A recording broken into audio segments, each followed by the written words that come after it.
Look at this throwback. Well, for those of you listening, you have no idea what I'm talking about. We're back in our home studios. All right, Mike, look, Miguelito blew out the toilets in the studio, so we're not allowed to go. No, I'm kidding. Yeah. literally there's biohazard tape everywhere. Okay? Yeah. They're still trying to figure out. There's just those guys in those biohazards with those beep, beep, beep, beep, beep, beep, beep, beep, those metal rods. They're like, it was like a new strain of COVID arrived. Because Yeah. They're actually calling the building Lil Wuhan. No, dude, Miguelito is here. He's on mute. We're back in our home studios.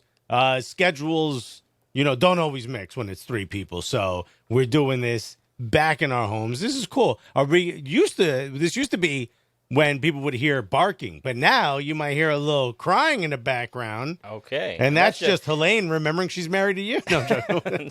or it's just me, having to watch Everton these last few weeks. Okay.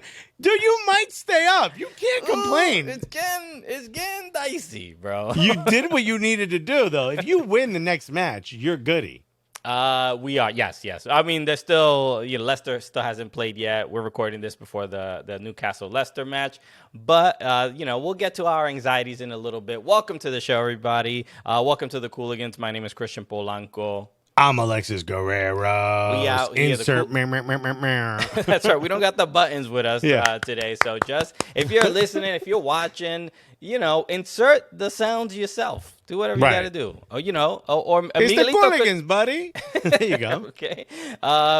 This guy, we're going to need Mike in post to add, it's the Cooligans, buddy, doing Poppy's voice. Okay. Yeah. So he's going to have to do it himself. Dude, just do it the easy way. Go to that thing where they got Drake rapping other lyrics, right? The AI stuff.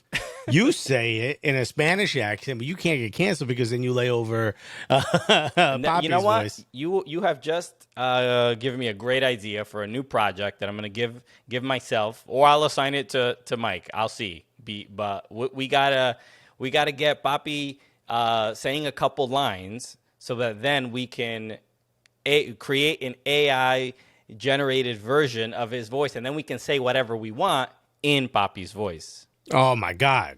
This is okay. Let's call American Express as Poppy and see if we can get his credit card information. We are going to steal his identity, okay, and really use it to our benefit. I don't see a problem with this. This is just us testing AI. It's called for content. You could do whatever. There's no real laws. No. Officer, I was making content, sir. Yeah, but we're not going to do anything with the number. We're just going to see if we could get it. Okay? It's like when they hire hackers to see if there's vulnerabilities in your system. Right. That's what all we're doing. If anything, you're welcome, American Express. We found a vulnerability. Where am I? Don't worry about what palatial estate I'm staying in Fiji right now.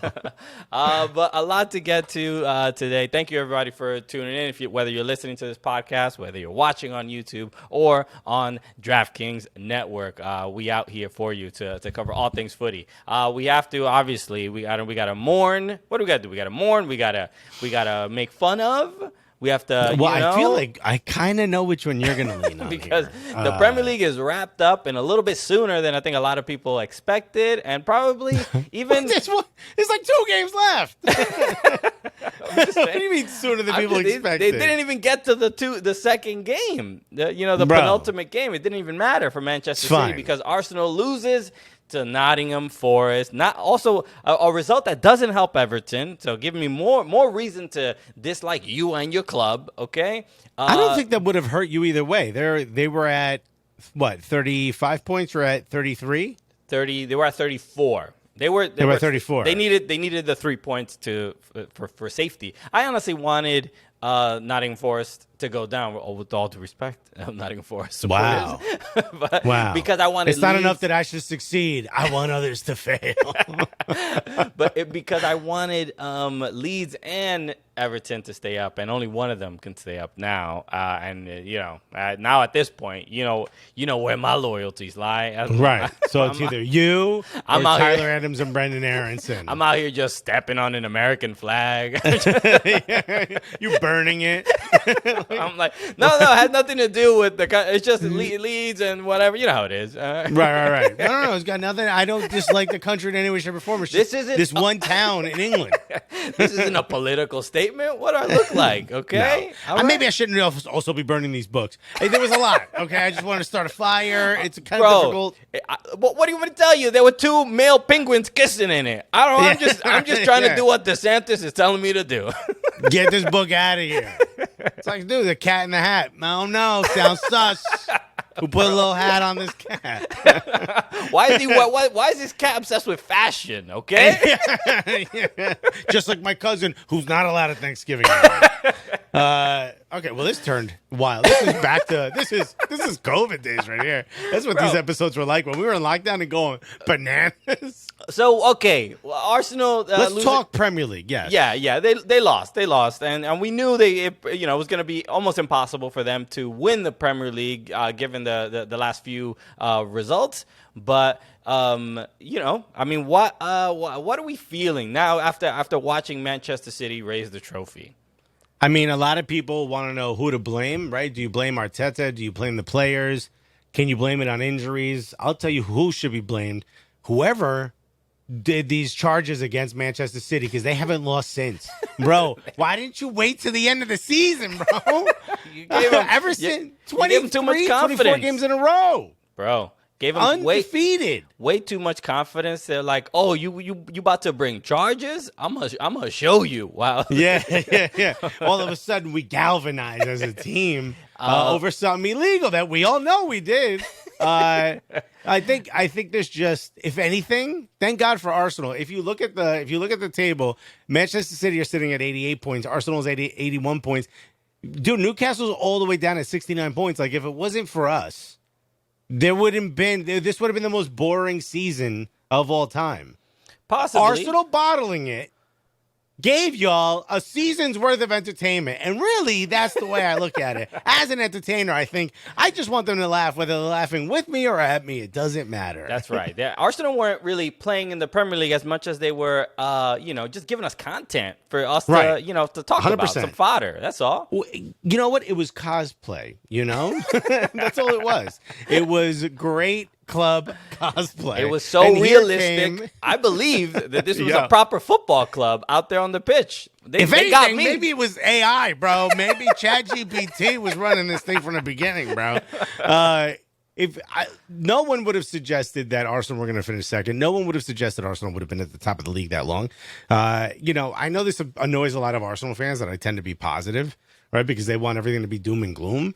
But if you would have told me at the end of the season, last season, you missed that on top 4, what if I tell you finish in second, guaranteed Champions League football? I would have been happy with that. I remember when we were hanging out in Orlando, we saw Troops, and he said, bro, if we don't get top 4, Arteta's out. Like, I want him gone if we don't get top 4.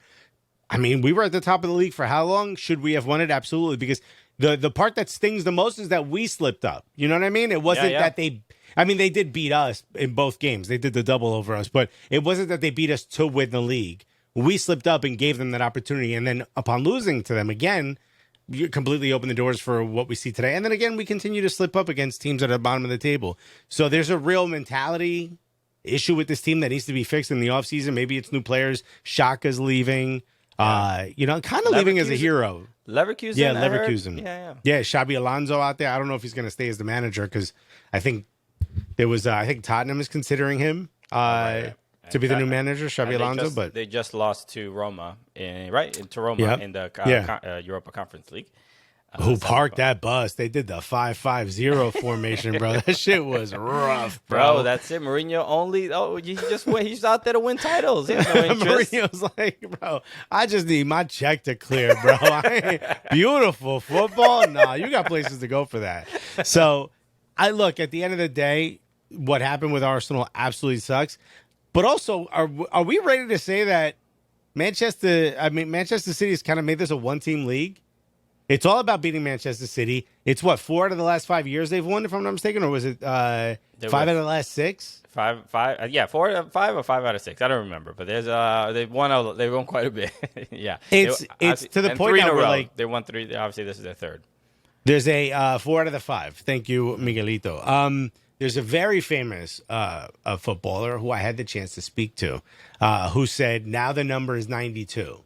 You need to get to 92 points in order just to compete with City at the end of the season, which is ridiculous. 92 points in order to win the Premier League, and they're only going to continue to get better, and maybe we try again next season, but getting back in the Champions League is a positive, so I guess I could lean on that.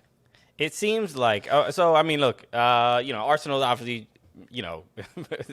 they screwed up. There's no way to put it. But look, we have to give flowers to Manchester City and Pep Guardiola, and I really think it is Man City. Obviously, even before Pep was there, they did win titles, and they were pretty good.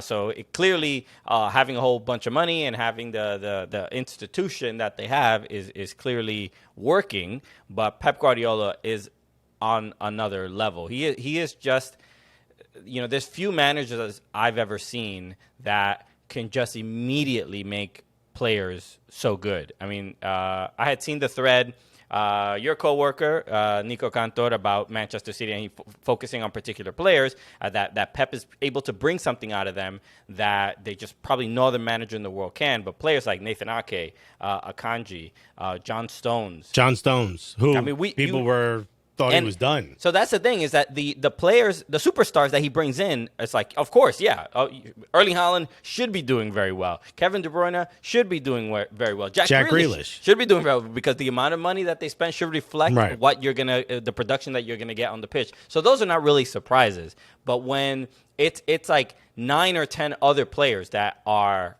you're just like, Nathan Ake was at Bournemouth, at Chelsea. He was He did what he could, but there's something about Pep bringing in those particular players with he can identify a certain mentality, a certain skill set, and he knows that it fits in the system that he's trying to build. And he's even spoken very candidly about, like, I forgot who asked him. I think it was Gary Neville or Rio Ferdinand. Somebody asked him about, like, how do you do this for such a long stretch and so consistently, and how do you keep these players engaged? And he's like, I can't, I can't keep every player forever. Like, they're going to act up. They're going to become a problem. Joao Cancelo is kind of one of those examples of, like, I can't figure this dude out. So, but it's really, the conversations are now happening about, is Pep Guardiola the greatest manager that we've ever seen in footballing history? And I think, I feel like we're there. I don't know how much more. I guess maybe winning the Champions League. That's it. Only because Sir Alex Ferguson had. Sir Alex Ferguson just got beat by Carlo Ancelotti for the most Champions League games managed. I think it was like 149 to 150 or 150, 151. The number's pretty crazy. People forget Sir Alex Ferguson just had the Premier League basically on lock for a decade. In order to usurp that, you're going to have to win Champions League. And look, Nico Cantor said he thought Pep Guardiola was the most revolutionary coach of our time. And I fought back on that because I'm like, well, no. Like, revolutionary is different. You have to change the game. If you're just adapting what other people are doing, no. Are you the best at, instituting this system? Without a shadow of a doubt. There's no one that has taken the thought process of, whether it's Bielsa or Cruyff, that style of football, that total football, and said, here it is. Some would say it's a little bit easier when you got this kind of money. And some would say, well, they're not spending a lot of money on these players. Manchester United could have afforded all these players. Yeah, but are we ever really talking about the wages these players are on? They're on crazy wages. Maybe he's, the most he spends is 60 million or 63 million, I think was Erling Haaland. Outside of Grealish, it was 100 million. But they're all making insane money every week, which other teams can't compete with.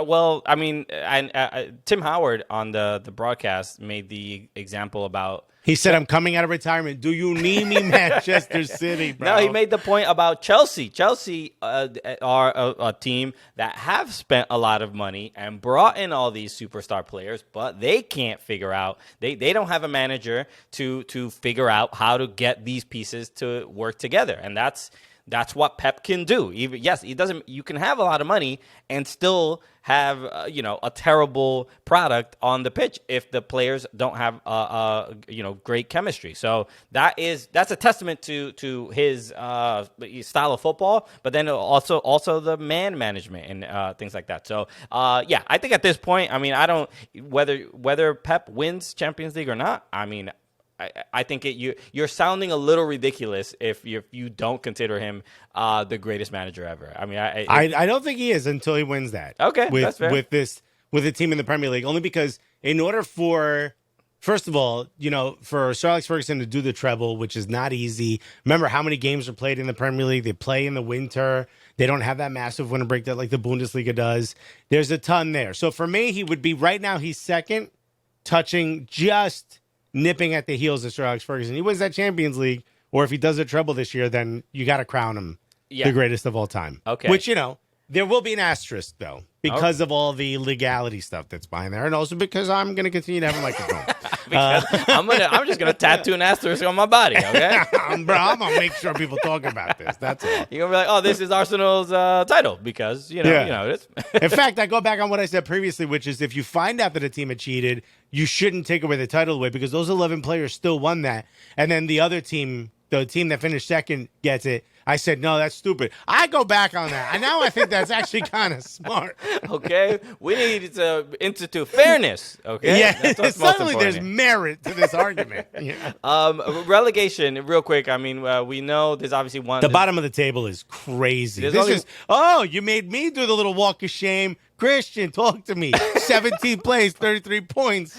Bro, I've been on a walk of shame for 37 Premier League matches this season, dog. What do you really have, bro. Because Everton went through this last year, and I'm like, oh, whew, that was a close one. Good thing I'm never gonna have to go through that again. We ain't gotta go through that one more time, man. We're back. Here we are. And last year Everton guaranteed their safety in this weekend, right? The week before, the week before against Crystal Palace. The Dominic Calvert-Lewin scored a great header. Everybody went nuts, and fans started running onto the pitch and the whole thing. Now, Dominic Calvert-Lewin got injured in the first half of the game against Wolves, and the 2 games in a row that he leaves before the second half.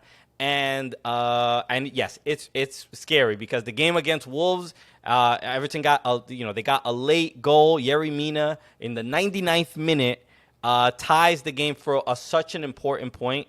But it's really the 3 points are what they needed. And Wolves were like, bro, you could, if you really want it, we'll give it to you if you really want it. And it seems like this is important. Yeah. And they didn't want it, bro. I mean, you saw the bigger issue in that game in particular was, players like Doucouré. There were players afraid to lose rather than having the courage to win. You just saw little mistakes, poor touches, poor giveaways of just like the extra pass that wasn't necessary. So they were scared to lose.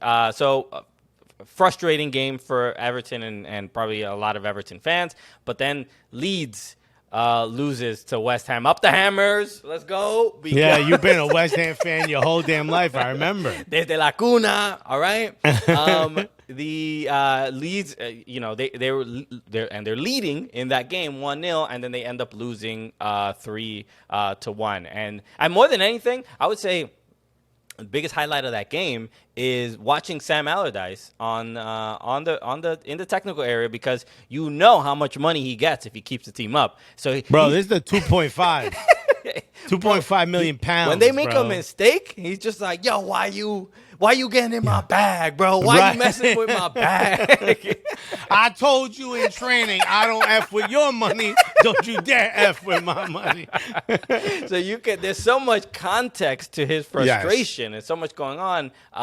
But look, his wife is just on some house design website, just deleting a bathroom, putting the bathroom back on, Wait, I just wanted to read this, and I don't know the context of it, but our producer just said, he says, not sure if you saw the tweet, but he found $5 on, not American dollars, I assume. £5.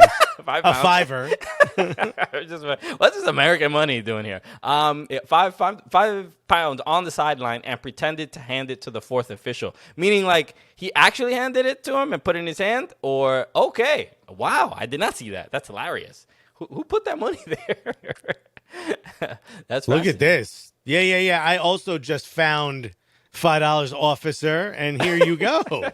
I think that speeding ticket will go away quite nicely now, don't you? Is that all it takes to stay in the Prem nowadays? Okay. Bro, I mean, Sam Allardyce has to take all of the players out for a hell of a dinner if he gets his $2.5 million, no? Yeah, he owes them quite a bit. But Leeds look these look finished, man. They just like they are done. I mean, I know they are done. I'm talking about Everton and how bad they've been, but Leeds are just like they're not playing with much heart or spirit, and it's to me it's more their defenders. They have just some of the worst defenders just in the Premier League. They look so bad. So look, I mean, it's gonna be Everton, Leicester, or Leeds. It's looking like who do Everton play in their last game? I don't remember. They play Bournemouth. So Bournemouth is already up. Who do Leeds and Leicester play? Leeds plays Tottenham. Leicester plays Newcastle. But that's not their last game. That's the Leicester's next game is against Leicester has Newcastle. 2 matches. Yeah. So they've got Newcastle and Liverpool. So yeah, you can't. Wait. You can't. No, sorry. No, that's a club friendly. It's Newcastle, and West Ham. Okay. So Everton has their fate in their hands. Everton wins against Bournemouth. It's all set. If they draw and Leeds win, Leeds are up, and vice versa. And then it'll obviously be dependent on this result against Newcastle. But it's feeling like Everton probably has the best opportunity here out of the 3 clubs. So, are you happy though they get saved? I mean, there's so much work to do. And by the way, I did want to while you contemplate what a hellish summer you're going to have as an Everton fan, I do want to bring up that Weston McKennie has announced that he will leave, or maybe it's rumors that he will leave Leeds at the end. There was a thought that he wanted to stay at Leeds when he first got there. He enjoyed being there, but apparently there were promises that were not kept. As far as the best I've been able to find out. I have not been able to find out what those promises are, but he might be going back to Juventus, which he is on loan from Juventus. Yeah. And I think Juventus wants him back. You heard the rumor? I heard the rumor Brighton is interested in him. I've heard Brighton is as well, which would be huge for him to play with De Zerbi. He gets into Europa, which is nice to have him back in European competition. I don't know. The fact that he wants to leave Leeds, to me it's great because it looks like Leeds will be playing in the championship. But there was this odd feeling I had that like, oh, maybe it'll be good for him to go into the championship and come back up to the Premier League with a team. But then that brings into question, like, if Leeds gets relegated, I can't imagine Jack Harrison stays. Tyler Adams definitely going to get bought by somebody. Yeah, I don't know if what players have like relegation clauses or whatever.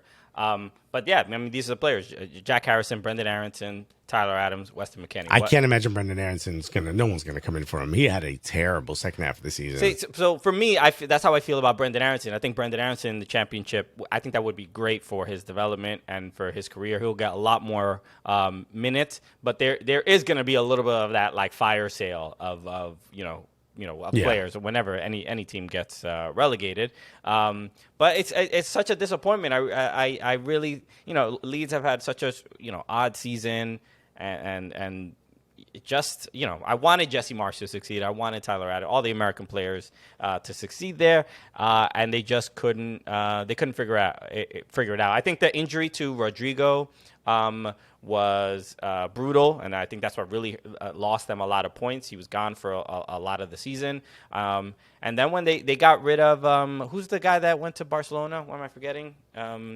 Rafinha. They just couldn't replace a player like that. And so it's unfortunate, and I still feel for Jesse Marsh because I think I don't think they should have got rid of him. But look, I mean, if the result is that they got relegated, then they were right eventually. So ultimately, they were right. Okay, I want to go on, and we have to talk about Bundesliga a little bit because But first, why don't we chill a little bit? we should chill a little bit. I think we should chill. Sometimes you just remind me to chill sometimes, and it's like, Is it my casual style? okay? Your energy, your vibes. It's just like your vibes are like, bro, you're too serious. Okay, Bro, all right. stop taking everything so serious. Yo, put the baby down on the road. Someone will take care of your baby, bro. I was taking the baby to the car, but I was also I had a trash bag in my other hand, so I had the car seat and a bag of trash, and I'm walking to the pile of garbage, and I'm like, I better not throw away the wrong one. All right? Yeah. I found a pair of socks in my garbage can in the bathroom next to where my laundry is. Yeah, and I was like, oh, I see what happened here. Good thing I don't have a baby. Okay, and that's why, you know what always keeps me chill is a nice can of ice cold Coors Light. Okay? What a segue. That transition. Beautiful. I agree. Listen, well, you and I talk about this all the time when we're in the studio. You got to be on to do a show, especially me. I've been up since 3 a.m, right? I did one show, then I come into the studio. You got to be high energy, fucking on, boom, boom, boom, boom, boom, right? Mm-hmm. And then as soon as the show's done, Miguelito yells rap.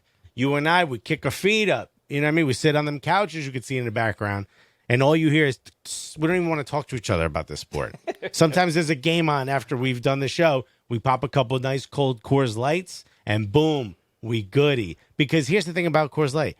You don't have to guess whether it's cold or whether it's ready to go. It tells you. Just like when the lights turn on, and, Miguelito yells action, like an old timey movie director, we're ready to go. He knows we're ready to go. We should get little blue mountains on us, just like them cans, so everyone knows we're ready to go. Because I know when them cans are ready to drink. All right, that's okay. That's a plan for Coors Light. Get temporary tattoos that change color when you're chilling out. Okay, not bad. Nice plan. So get Coors Light delivered straight to your door with Drizzly or Instacart by going to CoorsLight.com/Cooligans. Celebrate responsibly. Coors Brewing Company, Golden, Colorado.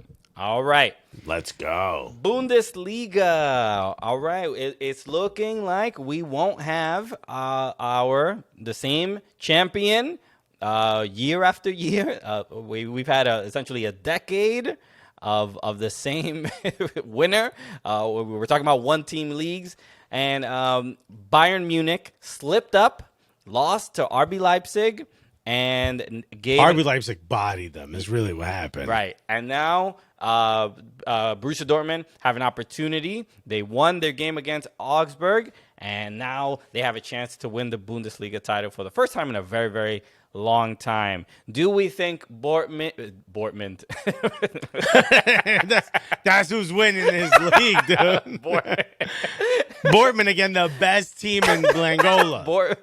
They're at the top of the table always. Borussia Dortmund, can they hold on and win? Who's their final game against, by the way? Borussia Dortmund will be playing against Mainz in 9th place. Mm-hmm. They've just suffered their 4th loss in a row. They're not necessarily in the greatest of upswings, but Bayern Munich, who is a much better team right now than Borussia Dortmund. Borussia Dortmund was playing against a 10-man Augsburg, which is a terrible team. Not getting relegated, but pretty close to it in 14th. No disrespect, Christian. Doesn't just because you're close to relegation doesn't make you a terrible team. But we just like to edge. We like to edge the relegation zone. Yeah. All right? Well, let me tell you, Augsburg is basically staying, because. Dude, even down to 10 men, they still had chances. If you look at the result, you're going to say, what was it? I think it was 3-0. If you look at the result, yeah, it was 3-0. You're going to say, oh, Borussia Dortmund took care easy. Nah, man. There were moments where I'm like, how are you making this a game, bro? Yeah. Augsburg stinks, and they've lost the player. Yeah. What are you doing? So shouts to Borussia Dortmund for at least figuring out a way to get this done. They've won 4 out of their last 5, and they're undefeated in their last 5 because that was a draw, which I can't remember the name of the game. I believe it was against Union Berlin. No, it was against Bochum, VfL Bochum.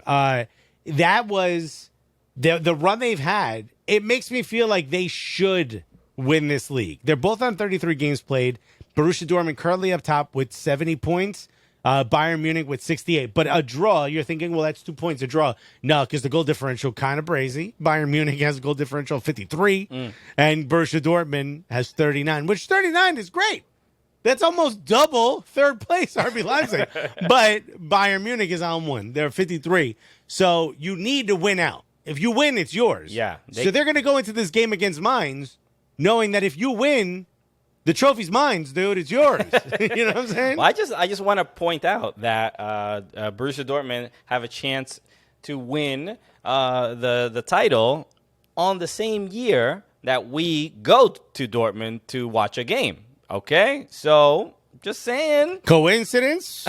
I think not. Okay, and the last time we went to Germany and we went to see Bayern, they won the league. Coincidence? Yeah. I don't know. I don't know. You decide. You decide. But I feel like that's it. The evidence is kind of insurmountable, bro. You can't. We're proving just the fact that you need the Cooligans in your stadium. All right. And if you're wondering, by the way, Dortmund, I'm thinking of the way you said it.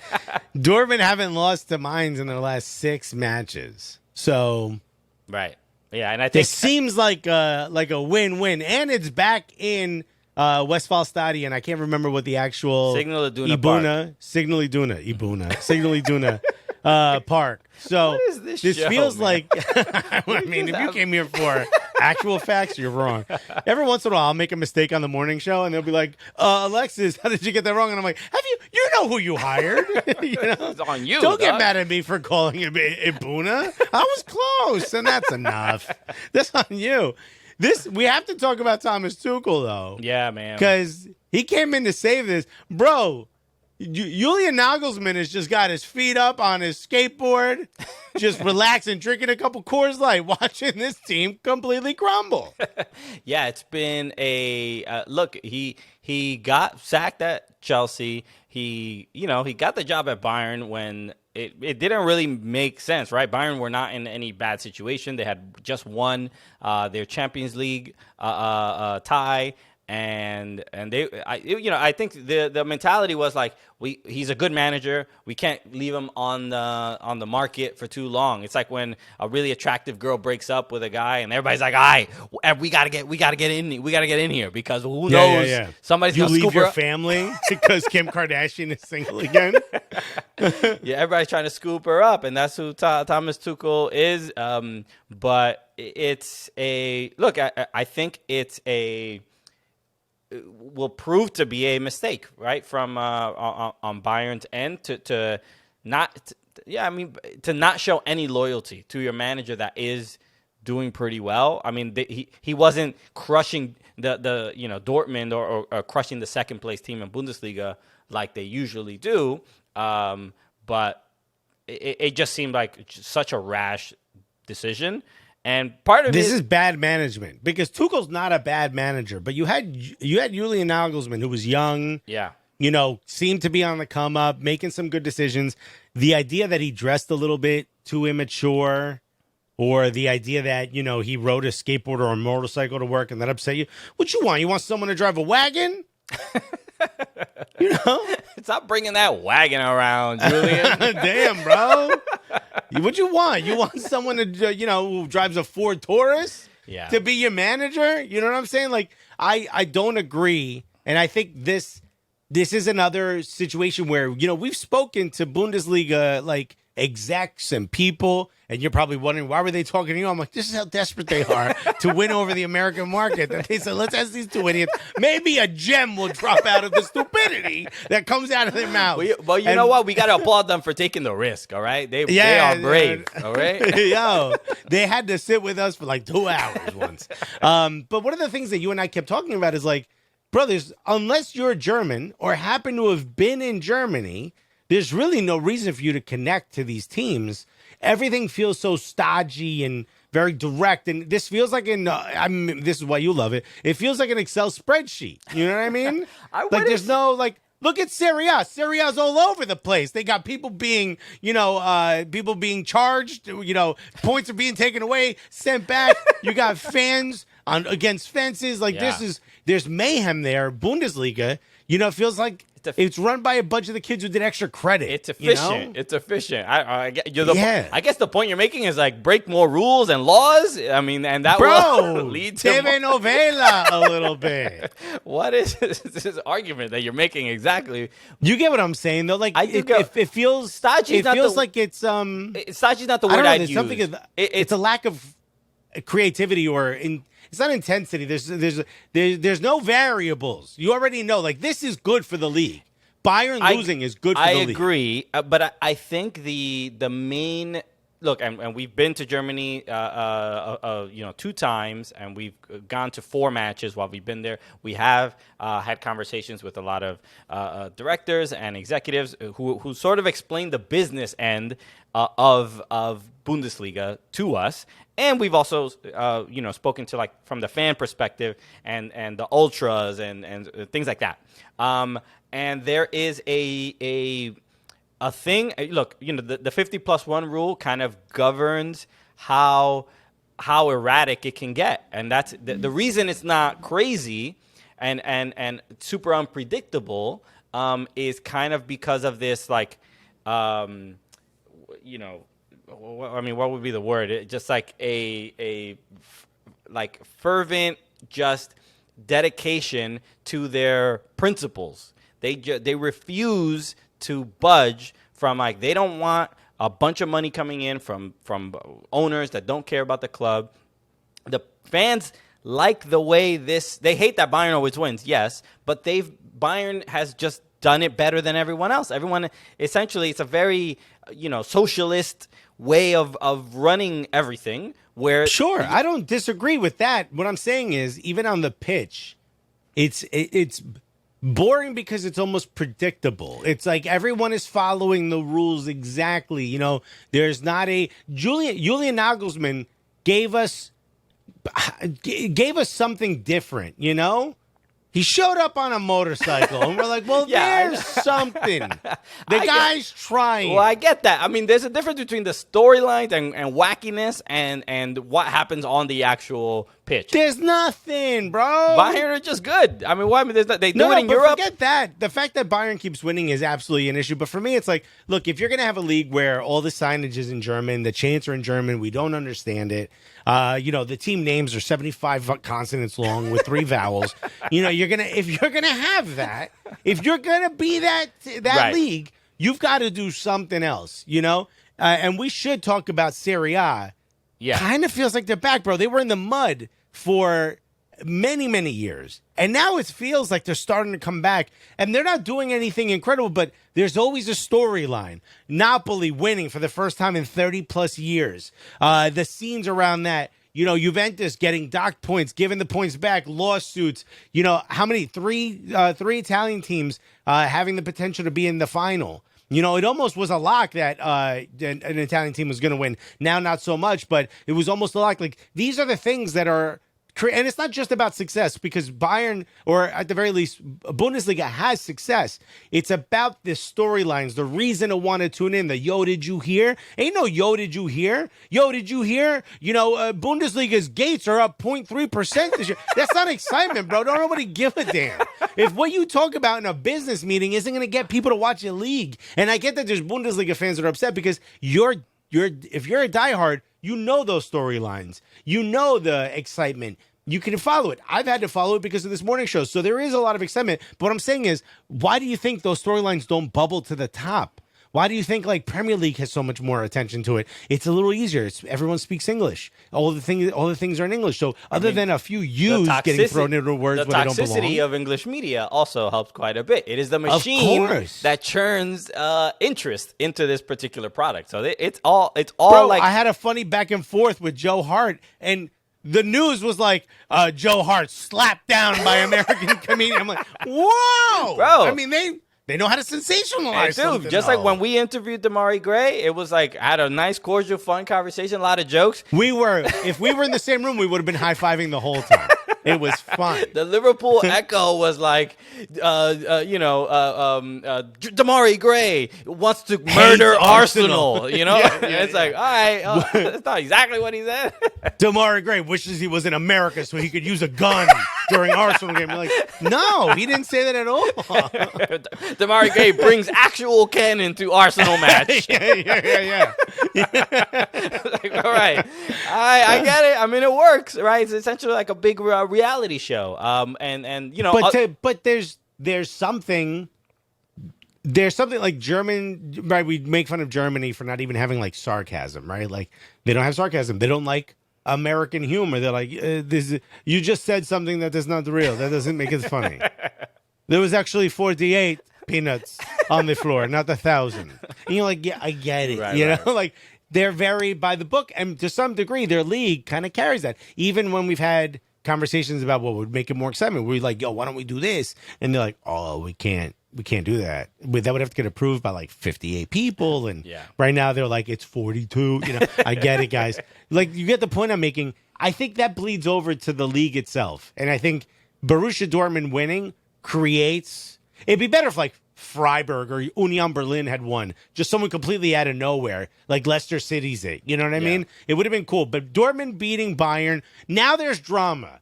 Build on this drama. I beg of you guys. You know? Please. I hope the same thing. I think the thing that you're asking for is such a change to the fundamental existence of what it means to be German that it's going to be a little bit difficult to change. There is one option, though, and Miguelito just sent this to us. Could you imagine, by the way, again, Miguel said this, Mike said this, not us.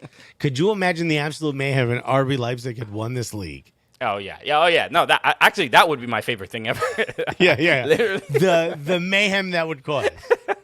The parade would be, they'd have to put fencing around the parade to stop fans from every other team, first division, second division, third division, pub league teams, just great, from trying to attack this literally create parade. A border around Leipzig itself. So no. They should build a wall around the eastern part of Germany just to protect Leipzig during their parade. I don't think they've ever done that before. No, they haven't tried. They should give it a shot. No. Okay. Get around to it. Again, just for the parade. But make it really thick and have guards around it. Okay. So we're talking about all these teams in these Europe finals. Obviously, Inter, Roma, the Serie A teams, Inter, Roma, and Fiorentina. Who's winning these finals? Who do you think? I mean, I think we can both say Inter. Tough. Probably. Let's start with Champions League. Let's start at the top. Manchester City, an absolute buzzsaw of a team, versus Inter Milan. If we could be honest, kind of backed into this final. I'm not going to put anything. I'm not going to put.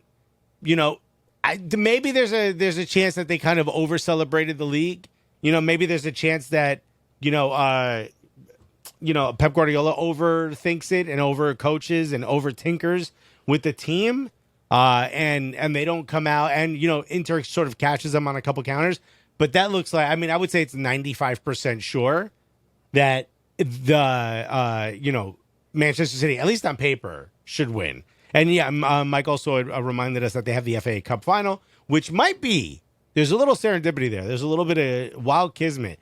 Manchester United fans, the one thing they're able to hold over Manchester City fans is the treble. Oh, well, we did the treble. Treble. They're up for a treble this year. They got one out of three team out of the way. The only team that can stop them if they win the Champions League final is Manchester United. Well, that's like, if you're a Manchester United fan, you probably have like a lot of hope in that. Imagine the opposite happens and they win the treble because they beat Manchester United. That's basically the end of an Avengers movie. Right. Even in that FA Cup final, there's no way you can't favor Manchester City. Has to. But then the Europa League and Europa Conference. So wait, who do you think is winning Champions League? Man City. That's not even worth a conversation. Okay. Look. So Europa. Europa is Roma, West Ham. Roma West. No, that's conference. Sorry. Roma. Who's Roma playing against? Sevilla. Sorry. It's Fiorentina versus Roma's playing Sevilla. Yeah. This is Europa. Sevilla is the Real Madrid of the Europa. This is their competition. I doubt they're going to lose this. Yeah, their last who they beat in the semifinal? What was Basel? Was it not Basel? No. What am I? Damn, I don't remember. Anyway, Mike just put no. It was just a as opposed to telling us who it was a great game that they came. Juve. There it is. Juve. Oh, that's right. They beat Juventus. Yeah, that was a great game, a great comeback. Even when Juve was leading in that game, or they drew. I don't remember exactly what happened, but it was a very entertaining game. The final was 2-1 Sevilla. Okay, Sevilla making an incredible comeback at home. Sevilla. And Roma. This is a really good matchup, right? Because I believe Jose Mourinho has never lost a final, a European final, to my knowledge, and Sevilla is. I believe this is his fourth European final as well. And Sevilla is just fifth European final. Are the kings of Europa League, which is it's also such a strange. They are you can Sevilla is they've won Europa League how many times? Nine times, 7 times, something like that. It's almost like I can't believe this is the thing you're known for. You know what I mean? You're the best second place team in Europe or something like that. But it's still a final. It's still I know the pressure is clearly there. But it's such a strange thing with Sevilla because it's like this is your bar, this is your peak, this is how good you are, and when they qualify, and when they play in Champions League for winning Europa League, it's just like, what is this team doing? Like, it's just like you're that far off. The winners of the Europa League can't even get out of the group stage of Champions League. I mean, the investment gap is huge, dude, and a team like Sevilla. I mean, look at the actual squad they have, and you'll start to be able to piece together why they don't necessarily get the chance to win Champions League, but they play really well in this competition. I'm going to go to their just their last match. Let's see here. Let's go to the one against Juventus. They had that kid Gil, who I believe is either Brian Gil, who I believe he was at Tottenham, if I'm not mistaken. Yeah. Right? I don't know if he's back from loan at Tottenham. But they have after this, so he's on loan. Hold on, your starting winger is on loan. Winger. The starting what? The kid loves hip hop, but he doesn't have the look. You know what I mean? Lucas Ocampos, who's 28 years old, who's played incredible in this competition, right? He's bounced around between Ajax and Marseille. Had a cup of coffee. At Milan, didn't do well at Genoa, right? Yeah, Genoa. I mean, these aren't superstar clubs that we're talking about. Right, but they had obviously the goalkeeper, the Moroccan goalkeeper, Bonu, and then who's from Montreal, by the way. Oh, I didn't know that. He could have played for the Canadian national team. Interesting, but chose Morocco. But then, and then the Al Yunusi, right? I think it's the striker, also Moroccan. But so when you see the Moroccan, we saw the Morocco at the World Cup and the heart. No, and Nassiri. And Nassiri, okay. El Yunusi is Southampton. Well, you see that kind of energy and heart that they play with. I feel like that's why that carries over a lot in Sevilla and the way they play. Yeah, they don't give. They're not going to go away. Also, they don't give up until the final Eric whistle. Lamela, Great, Lamela at Sevilla looks like a damn superstar, bro. I mean, yeah, but every Tottenham player looks better when they leave Tottenham. Look at Luka Modric, bro. that place is cursed, dude. It's like how did you build a stadium in England on top of a Native American burial ground? Like that place is cursed. But like even Rakitic, a lot of people might remember. From his previous career or his previous time in Barcelona. He went Sevilla, Barcelona, back to Sevilla. He's back at Sevilla. And the kid is playing incredible. But that's their best player is a guy who was essentially a Barcelona reject. They're picking and choosing what's available to them. They're not a team that go out and buy and build players. So how do they compete with Champions League? Yeah. This is their perfect competition. Yeah. Look, I mean, if it works for them, you saw the fans even after beating Juve, they were quite happy. Yeah, I mean, look, it brings them a lot of pride. It's a European final. What would you do if Everton won the Europa Conference League? You'd be If You'd be out there with your if shirt they off, dancing around. qualified for the Europa Conference League, bro, I'm shirtless celebrating through the streets, man. That's something to be happy about. Okay, we want to wrap up with a couple, just some MLS news and some a couple of the matches. A couple of things.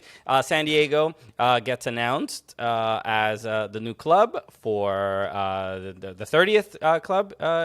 Does it bother you a little bit that Landon Donovan owns a team in San Diego called the Loyal, and MLS is being anything but by giving a team when their MVP trophy is named the Landon Donovan MVP trophy, quite possibly the greatest home player, the greatest American to ever play in your league is Landon Donovan, and now his investment in the team there is essentially gone to shit because you're giving, this conservative dude from England, who I said they should name the team the Tories, and I was told by CBS that no, we shouldn't say that on air. The San Diego Tories. Okay. But doesn't this feel a little weird to you? The way this sort of played out? You asked me, does it bother me a little? It bothers me a whole lot. I mean, this is a really, I'm not gonna say backstab, but Landon. It feels a little.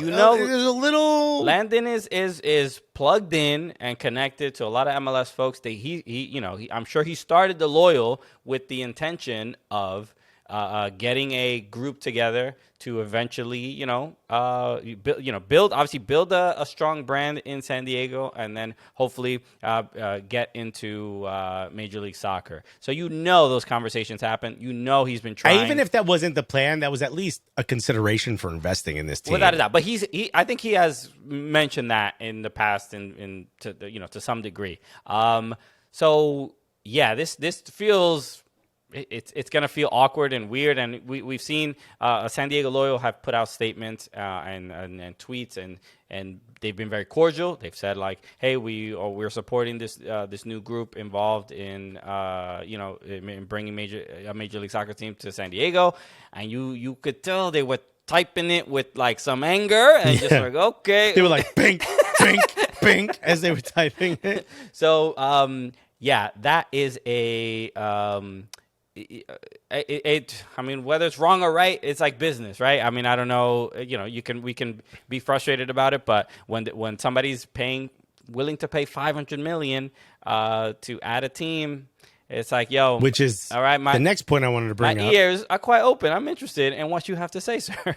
Yeah, like bro.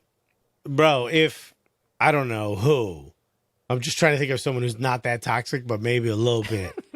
Wanted to be the third Cooligan, would be like, no. They're like, here's $500 million. Like, welcome through the door of Blanco. Oh, man, what Tristan Thompson? I didn't even know you were really into soccer like that. Bro, this could be your next baby right here. Is helping us build this. We're gonna make this work somehow. Jesus, Mike said Anne Hathaway. Just me. Actually, bro, I saw the photos of her, but I'm like, okay, I'm seeing some personality in the eyes now. She was soulless beforehand? What happened? Yeah, that was my point. Somebody said I was being like Messiah. I'm like, no, I'm not. I'm actually treating her with the same level of respect as everyone else. And saying, she a great actress. You're like, I hate Anne Hathaway as much as I hate some men. Okay, where's the misogyny? Bro, how many people? I've called an entire league boring just now. You think I don't give it to everyone equal, bro? Anne Hathaway, ride a skateboard to Bayern Munich. No, but look, the point I want to make is, yes, this feels really disrespectful. I get why you do it, though. $500 million, I agree with you. $500 million gets presented to you. You're like, you call everybody like, we on the up. Everyone except Landon Donovan. We eating good tonight. But here's the problem. How many teams does MLS have now? We're at what, 28, 29, 28? Right. So there's 29. There's 15 and 14, right? So almost 30. We're at 29. 30th is announced, right, with San Diego. You just got $500 million. NYCFC paid $100 million or $115 million for theirs. You're now at $500,000 per team. Bro, you got to get to like 40 teams. You know what I mean? No. The investment's only going to get bigger the closer we get to the World And they've Cup. asked Don Garber that exact question, like how many can we keep going? He hasn't said that there's going to be more than 30. But in this world where we live in, where especially a lot of companies, tech companies, that it's not about making money necessarily. It's about growth. It's always about growth, like for the shareholders. Yeah, and always we're not profitable yet, but where the asset is growing. Right, and that seems to be what Major League Soccer is kind of doing. But really, and maybe some would argue that relegation would hurt that growth, but there's no other way to grow this sport. I mean, we've said this so many other times. It's like the next step has to be promotion relegation because there's nothing else. There's nothing else you can do. There's nothing else that's going to intrigue people into the product more than the possibility of losing your team and dropping to a lower league. It's just never going to happen. I know don't that. Even know why we keep but they're going to hit this wall over and over of like, how do we grow? How do we grow? Do you honestly think they're stopping at 30? They can't. They can't. No, there's no way. They're getting $500,000. Why stop? I mean, the markets aren't even that big. If somebody wants to give you $500,000, look, $500 million for Sacramento, you take that money. You're like, yo, now we got this is your 38th team, dude. We'll figure it out. 15 teams from each conference get in the playoffs, and we have a 2.5 month long playoff. Who is it that is involved? Miguel Cabrera? That is No, who's the dude from the Padres? I don't know why I said that. Miguel Cabrera. What's his name? There's somebody, a baseball player that's involved in the ownership. Manny Machado. Manny Machado. This is, What nationality is he? He's Venezuelan. Manny Machado. I think he's Venezuelan, if I'm not mistaken. No, let's find this out. Oh, he's American. Oh boy. No, yeah, but you know what I mean. Shut up, Mike. Oh, he's Cuban. No, I think so. He's from Miami. He's Puerto Rican, bro. Yo, we got a Boricua owner of a team, bro. All right, you love to see it. But in general, he's Dominican. Is he? I looked it up. He's Dominican. A Dominican owns a soccer team, bro. Let's go. From Miami. He grew up in Hialeah. He's basically the baby of this show. Okay. But the fact that there's a lot of athletes getting involved in soccer now, I mean, it just shows like everybody's feeling like, all right, this is about to pop. This is the next thing. Because of the 2026 World Cup, this is an asset that will only increase in value. Everybody needs to get in now. Major League Soccer is Bitcoin, bro, like 15 years ago. So that's where everybody... Is it, though? Because remember, now they're giving away a month free of the streaming, which is usually not a good sign. I mean, it is what it is. When you got freestylers talking about, doing keepy uppies but I'm just on their backs while they're talking about get a free month if you like, comment, and subscribe, bro, that's not a good look. Some stand-up shows I do, and some I don't ask how the people got in there. I'm just like, yo, I'm glad you're here. I can tell you some jokes, all right? I'm not asking all these questions. But, hey, what I'm saying is, if you have a line out the door trying to get in your comedy show, that's great. If you got to get out there and be like, comedy, free comedy, doesn't mean it's going to be a bad show. I'm just saying, you're not really getting the name out there as effective as some others. You see the $500 million? I'm not worried about a couple free season passes, bro. Maybe use some of that for promotion. You know what I mean? That's on Apple. Apple, figure that out, okay? I get that. Don Garber, get on a motorcycle, dude. A wild weekend in Major League Soccer. Just a couple crazy results. I don't know if it has a name. You're really gonna read? No, the just a points? couple derbies. I don't know. It's not Heineken rivalry week anymore. No, it's just a rivalry day. This was St. Louis. It's the Coors Light. It's the Coors Light DraftKings rivalry Saturday. Okay, we rebranded it. It's working. But the result. St. Louis beats Sporting Kansas City 4-0, and Sporting Kansas City, looking like Sporting Kansas City that we are used to seeing. But we thought there was a chance. 2 wins in a row. We're like, yo, they back. Yeah. And no, they're not. I think part of it. I don't remember the goalkeeper's name that they have, but Tim Mueller was injured, and there were probably like 2 goals that the replacement goalkeeper probably could have stopped, but he didn't do much with. The other Seattle lost. Oh no, Seattle lost to who? Who did Seattle? What am I looking at? Where are you? I'm looking at Seattle is in second place. They lost to Vancouver. That's what Yeesh. so they lost to Sporting Kansas City. So they just haven't had. That's 2 losses in a row, and now they play the Red Bulls, who are on 2 wins in a row. Right. So the sorry, one win, 2 wins draw. and a draw. Right. Those were the notable ones, at least for me. The other, the Hell is Real match was incredible. Cincy looked incredible. Cincinnati definitely did kind of, at least for me, kind of just reinforce or just remind everybody like they are legit. They deserve to be in the top of the Supporter Shield standings. Are they a better team than LAFC though? No. Probably not. No. But I guess even though they're 5 points ahead, yeah, LAFC still feels like the better and team. LAFC is focusing on CCL. You know that for sure. So, but I think a big win, even though after giving up the lead, or at least the game, Columbus tied the game, and to end up winning, and they have. Brendan Vasquez has been spectacular. Lucho Costa has been great. Incredible. But then, is it the left back or the left winger, Barreal? I forgot. I think that's his name. He's great. He's great. It's just like they've just been really, really.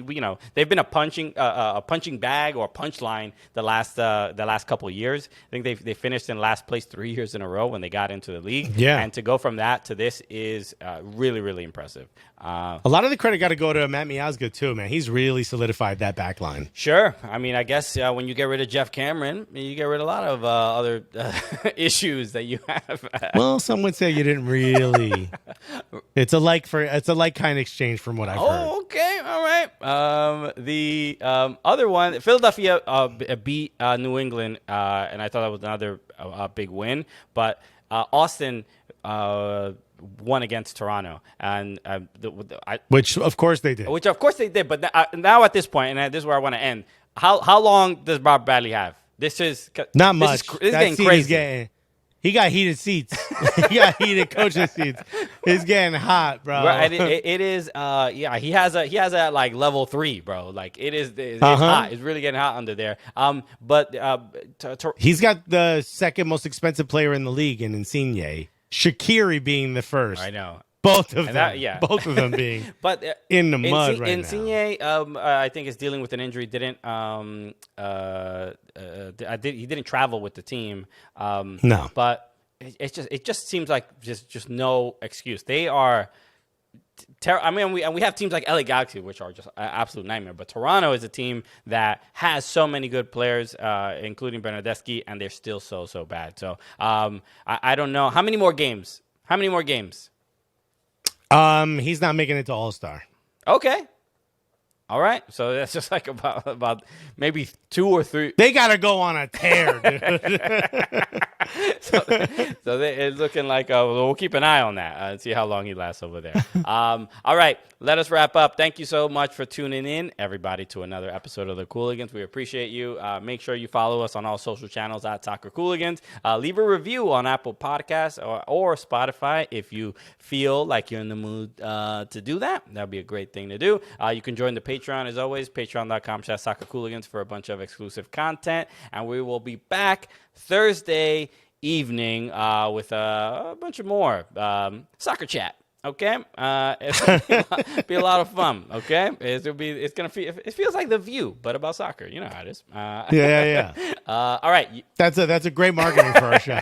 Okay, I'm trying to. Our demographic should really shift to females 30 to 60. Okay, we're really. Yeah. We're gonna talk about me and Christian being in menopause. Turn the air conditioner on. Who told you to put that air conditioner on, Mike? Shut it off. Y'all the absolute best. We'll see you in a couple of days. Peace, everybody. Love you guys.